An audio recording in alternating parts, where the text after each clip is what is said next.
নেতা আমার নেতা সনদে জিন্দাবাদ জয় বাংলা জয় বাংলা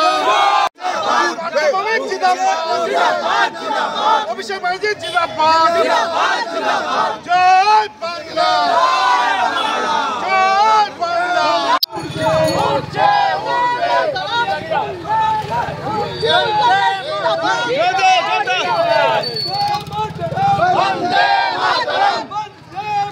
আবির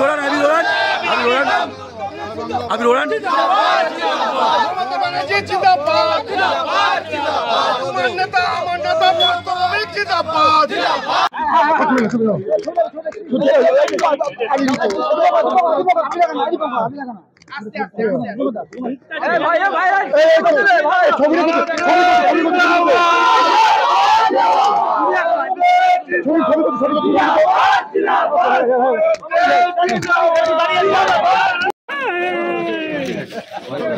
মুখটা ছেড়ে দেন আরে মুখটা গরম দেখতে আরে দারুণ দেখতে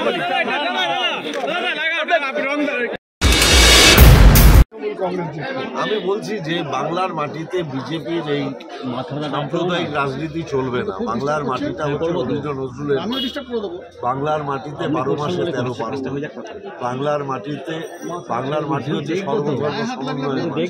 এই মাটিতে বিভাজনের রাজনীতি চলবে না। এটা উত্তরপ্রদেশে হতে পারে, গুজরাটে হতে পারে, বাংলায় হবে না। আর যাই হোক ভোটের বাক্সে তার কোনো প্রভাব পড়বে না। 6-6 আমি একবারও বলবো না, একবারের জন্যও বলবো না, কারণ তিলোত্তমার জন্য আমরা মানসিকভাবে দুঃখিত। আমরা মনে করি এ ধরনের ঘটনা ঘটা বাঞ্ছনীয় নয়, কিন্তু তার জন্য যারা মমতা ব্যানার্জিকে কাঠগড়ায় দাঁড় করিয়েছিলেন আমরা তাদের ধিক্কার জানাই। আমার বোনের মৃত্যুকে নিয়ে যারা রাজনীতি করেছিলেন তাদের বিরুদ্ধে নৈহাটির মানুষ আইন। আপনার সতীর্থ কি বলবেন? আপনারই সতীর্থ, এটাই তো আমার সবচেয়ে আনন্দিত হওয়ার সময়। আমরা কাঁধে কাঁধ মিলিয়ে নৈহাটির প্রত্যেকটা তৃণমূল কংগ্রেস কর্মী আমরা ঐক্যবদ্ধভাবে লড়াই করে মমতা ব্যানার্জির নেতৃত্বে মানুষের যে আস্থা আছে, অভিষেক বন্দ্যোপাধ্যায় তার যে সুনির্দিষ্ট সাংগঠনিক পরিকল্পনা সেটাকে কাজে লাগিয়ে আমরা এই নির্বাচনে মানুষের কাছে গেছিলাম। কতটা এটা তো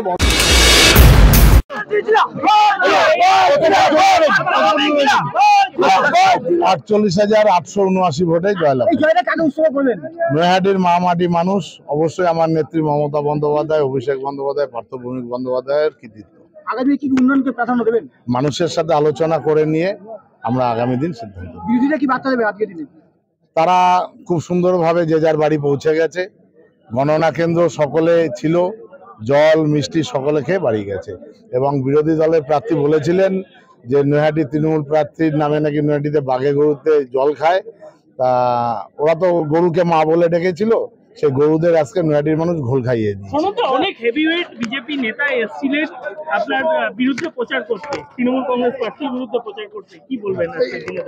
অ্যাকচুয়ালি ওরা প্রচার করেছে না অপপ্রচার করেছে জানি না। তৃণমূলের বিরুদ্ধে বলেছে, মমতা বন্দ্যোপাধ্যায়ের বিরুদ্ধে বলেছে। যত মমতা বন্দ্যোপাধ্যায়ের বিরুদ্ধে বলবে তত মানুষ তৃণমূলের পক্ষে থাকবে। দেখুন, এটা এক্ষুনি বলা সম্ভব না। 3 মিনিট আগে কাউন্টিং শেষ হয়েছে, এখন আপনি জিজ্ঞাসা করছেন এই ফল কেন হলো। এটা বলা সম্ভব না। এটা পর্যালোচনা করতে হবে, কোথায় আমাদের খামতি ছিল, কোথায় আমাদের দুর্বলতা ছিল। যে পরিমাণে ভোটের পার্সেন্টেজে ভোট হয়েছে সেই পরিমাণে দেখুন, বাই ইলেকশন এই ধরনের পোলিংই আরেকটু বেশি হলে ভালো হতো। ঠিক আছে, যা মানুষের রায় মাথা পেতে নিলাম বলছি তো। আপনার বিরোধী প্রার্থীকে কি বলবেন? শুভেচ্ছা জানাবো, আন্তরিক শুভেচ্ছা, অভিনন্দন। তিনি সুস্থ থাকুক, আগামী দিনে তিনি নৈহাটির মানুষের জন্য ভালো কাজ করুক, এটুকুই বলবো। যদি পোস্টপোল ভায়োলেন্স ভোটের পরে হয় তাকে আমি ফোন করে বলবো এই পোস্টপোল ভায়োলেন্স কেন হচ্ছে, এটা বন্ধ করার চেষ্টা করো।